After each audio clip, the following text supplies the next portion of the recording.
Hi, this is David. In this video, I'm going to show you a tool called draw.io.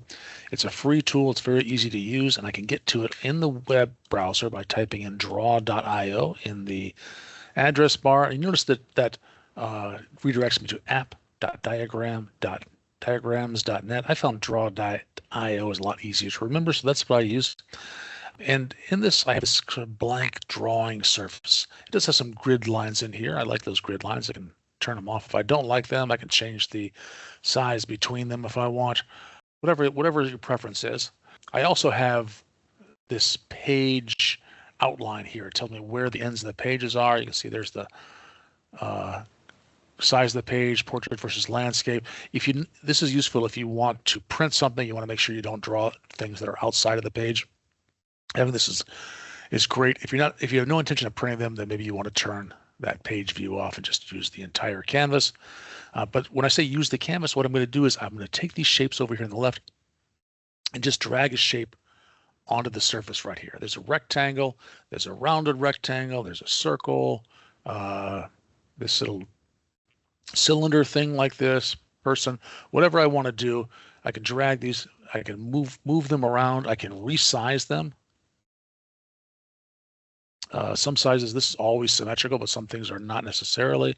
I might just make it wider or just make it taller, or if this triangle here actually keeps the proportions by dragging the corner like that and so on. I can double click and add some text to give more context as to what this shape represents. And what's really cool is I can connect these shapes together. Looks a lot like Visio, which is a tool I've been using a long time. If I hover over a shape, then these little arrows appear, and I grab that arrow and I drag it to another shape, and it just automatically connects to that shape. And you notice that if I hover over a shape, it has these little dots. So by default, it's going to connect at one of these dots. These are called connection points. And what's really nice about this is that if I drag a shape around and it's connected, it remains connected, and that arrow just moves in an appropriate way depending upon where the position is. A couple other things I can do here is maybe I can align these things better. So if I highlight two or more shapes and I go under the Arrange menu, I have Align right here, and I can align vertically or horizontally. So right here, top, middle, or bottom says, I'll say middle. Make sure that these two, the middles of them, are aligned. If I arrange, I can do it here. I can also do it by right-clicking. There's an Arrange, Align here. And if I could do just top align, you see just the tops are aligned right here. Maybe that's more appropriate like that. I can do the same thing by selecting shapes this way and saying align center, and they align vertically instead of horizontally like that. So that's pretty nice right there. What else? Oh, the shapes over here. You notice there are different categories of shape. There's miscellaneous has a bunch of shapes, and advanced has a bunch of shapes. And I can drag from these right here. And if I don't see what I want here, I can click on more shapes and add more by checking out. Maybe I want to do something with Azure, and you can see there's a bunch of shapes that relate to Microsoft Azure in here, and then I could grab those. These here, I've got UML down here, and maybe I want to do some UML shapes. That might be useful as well. So I can toggle off and on different categories of shapes from within this. What else do I want to show you? When you're done, you probably want to save this information. There's a few ways to save it and reuse it somewhere else. One is you click on File, Save.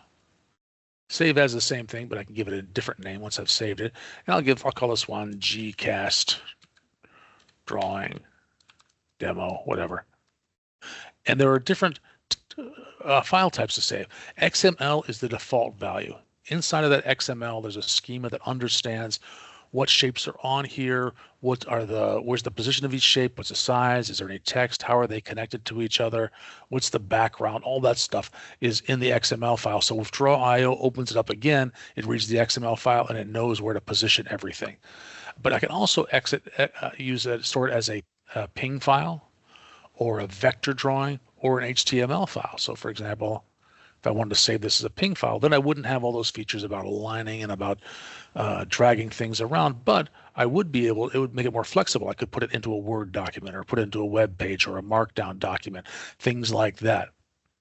And where I save it is here. I could save it in Google Drive, OneDrive, Dropbox, GitHub, or I can just download it. I'll just download it here. That's a pretty simple thing to do. Click on OK, and you see that it downloaded, put in my download folder, and it named it gcast.drawing.demodrawing.png.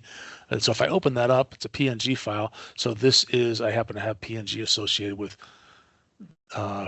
paint.net. So it opened up in this right here. Now I can use this. I can save it, embed it somewhere, and in some other document. It's a lot more flexible that way because not everybody is familiar with Draw.io.